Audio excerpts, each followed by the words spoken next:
3 నెలల్లో పిల్లలు పుట్టిస్తాడా అని మాట్లాడుతున్నాడు. సరే ముఖ్యమంత్రి గారు, నువ్వు చెప్పింది కరెక్టే.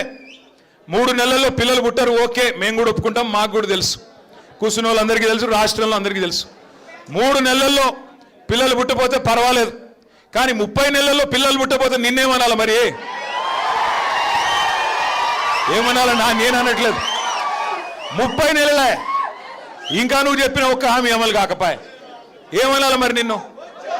నేను అనలేదా, మళ్ళీ మీరు అనాల?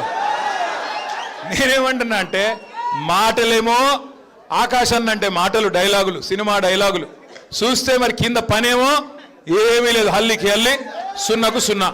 ఇక మీ ఉత్తమ్ కుమార్ రెడ్డి గారు ఉన్నారు, 6.5 ఫీట్లో 7 ఫీట్లో ఉన్నాడు. ఏమి లాభం? ఆ కృష్ణా నీళ్లు తాగి బాగానే పెరిగిండు వాటంగా, కానీ ఏమి చేసిందేమి? అప్పట్లో డైలాగ్ కొట్టినాడు ఉత్తమ్ కుమార్ రెడ్డి, మీకు యాదికుండాలా?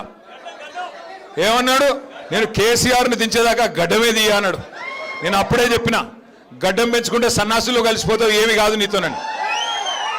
ఈరోజు ఏదో అబద్ధపు మాటలు చెప్పి, ఇష్టం వచ్చినట్టు హామీలు ఇచ్చి, అడ్డగోలుగా ప్రజల్ని భ్రమంలో పెట్టి, తప్పిదారిన భాగ్యలక్ష్మి బంపడ్రా మాదిరిగా జాక్పాట్ కొట్టారు తప్ప మిమ్మల్ని నమ్మి జనాలు ఎవరు నిజాయితీగా ఓట్లు వేయలేదు, మోసపోయారు.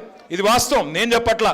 వాళ్ళ గ్రామాల్లో ఏ రైతునన్నా అడగండి, ఏ రైతు బిడ్డనైనా అడగండి, వాళ్ళే చెప్తున్నారు కాంగ్రెస్కు ఓటేసి తప్పు జరిగింది, తప్పు చేసినాము అని నల్గొండ జిల్లాలోని రైతన్నలు స్వయంగా వాళ్ళ నోటితో వారే చెప్తున్నారు తప్ప ఇది నా మాట కాదు. అట్లాగే ఇంకొక మాట నేను మీకు గుర్తు చేస్తా ఉన్నా.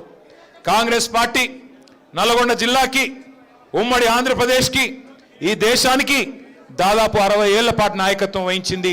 ఇటు రాష్ట్రంలో అటు కేంద్రంలో కాంగ్రెస్ పార్టీ ఉండే. 55-60 ఏళ్ళు నాయకత్వం వహించిన కాంగ్రెస్ పార్టీ 2014కు పూర్వం ఏం చేసిందయ్యా నల్గొండకి అంటే, ఒకవైపు మూసి నిండా మురికి నింపి ఒకవైపు గబ్బు లేపింది. మరొక వైపు మీ నల్గొండ జిల్లాలో దేవరకొండ కావచ్చు, మునుగోడు కావచ్చు, ఇంకా ఇతర ప్రాంతాలు కావచ్చు, మొత్తం ఫ్లోరోసిస్తో అస్తవ్యస్తం అయిపోయి దగ్గర లక్షలాది మంది మన పిల్లలు జీవోత్సవాల మాదిరిగా బొక్కల్లో మూలుగు చచ్చిపోయి చివరికి కాళ్ళు చేతులు వంకరగా పుట్టే ఒక దుస్థితి తీసుకొచ్చింది కాంగ్రెస్ పార్టీ. ఎన్నడూ మిర్యాలగూడ కానీ, సాగర్ కానీ, హుజూర్ నగర్ కానీ, కోదాడ కానీ, తుంగతుర్తి కానీ, సూర్యాపేట కానీ టైలెండ్ గ్రామాలకి ఎన్ఎస్పి ఉన్నా ఎన్నడూ టైలెండ్ గ్రామాలకి నీళ్లు కూడా ఇవ్వని పరిస్థితి కాంగ్రెస్ పార్టీది.